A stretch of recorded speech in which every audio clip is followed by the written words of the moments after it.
Hello friends, आइए आज हम सीखते हैं कि डेनिश में किस तरीके से आपको अपने इमोशंस और फीलिंग्स को एक्सप्रेस करना है। अगर आप डेनिश सीख रहे हैं तो बहुत इम्पोर्टेंट है कि आपको पता हो कि किस तरीके से इफेक्टिवली और क्लियरली आप अपने इमोशंस एंड फीलिंग्स दूसरों के साथ शेयर करेंगे। तो सबसे पहले हम स्टार्ट करते हैं हैप्पी वाले इमोशन से। हैप्पी के लिए वर्ड होता है gall. Example, jag är så glad idag। jag är så glad idag। तो it means I am so happy today. And happy का अपोजिट होता है सैड। सैड के लिए वर्ड है ट्रिस्ट। ट्रिस्ट एग्जाम्पल, हुन सियालित ट्रिस्ट उल इडे।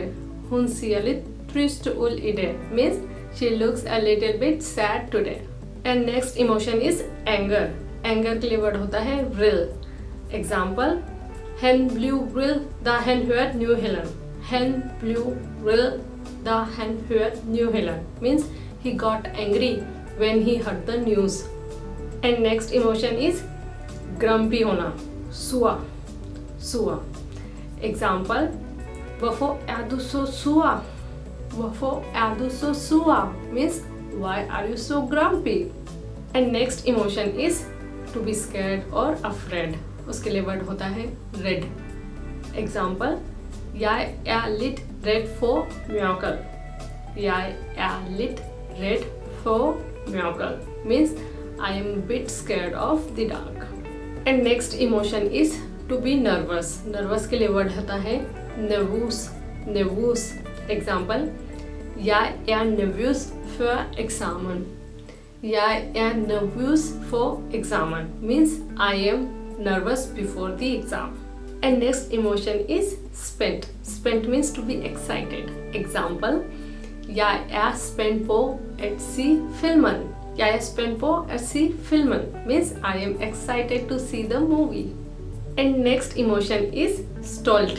stolt means proud। Example, vi är mal stolt över dig। vi är mal stolt över dig means we are very proud of you। And next word is to be disappointed. उसके लिए word होता है स्कूफल। स्कूफल means disappoint. Example, jag är skuffad över resultatet। jag är skuffad över resultatet means I am disappointed with the result। And next emotion is to be surprise. उसके लिए word होता है ओवररास्कल। ओवररास्कल example, hon blev överraskad i given। hon blev overraskad a given means she was surprised by the gift। And next emotion is to be confused। उसके लिए word होता है förvirrad। förvirrad example, jag är förvirrad över instruktionerna। jag är förvirrad över instruktionerna means I am confused by the instructions। And next emotion is for to be in love which is förälskad। Example, de är förälskade i hinanden। de är förälskade i hinanden means they are in love with each other। Next emotion is to be lonely which is ensam।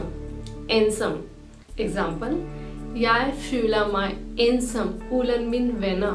jag fühler mig ensam utan min vänner means I feel lonely without my friends। And next emotion is to be vulnerable जिसको कहा जाता है sårbar। sårbar example, hen fühlte sig sårbar efter samtalen। hen fühlte sig sårbar efter samtalen means he felt vulnerable after the conversation। And next emotion is to be frustrated। उसके लिए word होता है frustrerad। frustrerad example, jag är frustrerad över situationen। jag är frustrerad över situationen means I am frustrated over the situation। And next emotion is to be worried जिसको कहा जाता है becumral। becumral यहाँ पर आपको ध्यान देना होगा कि आप becumral for बोल रहे हैं या becumral over बोल रहे हैं। बिकॉज becumral for का मतलब होता है you are worried about something or someone। And becumral over का मतलब होता है you are worried about situation और सम स्पेसिफिक इवेंट। एग्जाम्पल से समझते हैं, Moa är bekymrad för dig। Moa är bekymrad för dig means mom is worried about you। But if you say for example, de är bekymrad över the new Raila। De är bekymrade över the new regler. Means they are worried about the new rules. And next emotion is about to be relieved, जिसको कहा जाता है ladle.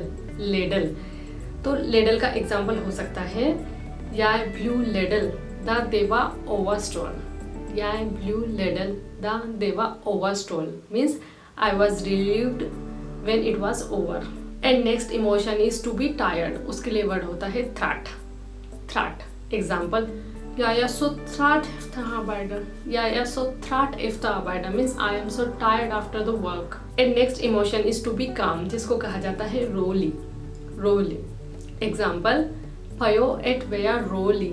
Pio et vea roly means try to stay calm. And next example is to be shy, जिसको कहा जाता है शनियत. Hen ärligt shaniat I stova gopa. Hen ärligt shaniat I stova gopa means he is a bit shy in large groups. And next emotion is to be brave, which is moly. Moly. Example: Hun var mal moly da hun sprang fra klippen.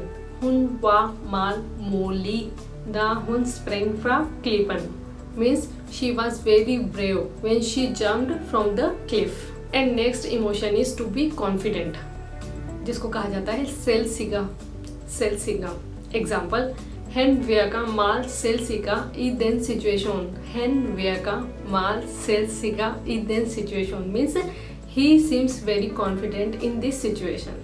And next emotion is to be stressed, जिसको कहा जाता है stressal. Example: Jag är mal stressad for children. Jag är mal stressad for children means I am very stressed these days. In video का अंत करते हैं मेरे emotions के साथ. What I am feeling right now? I am feeling grateful. तो उसके लिए वर्ड होता है tacknamely. Tacknamely. Example: Jag är tacknämlig för att du såg den video till end. Jag är tacknämlig för att du såg den här video till end means I am very thankful that you saw this video till the end. I'll see you in the next video. तब तक के लिए have a good Poggen soon. Hi.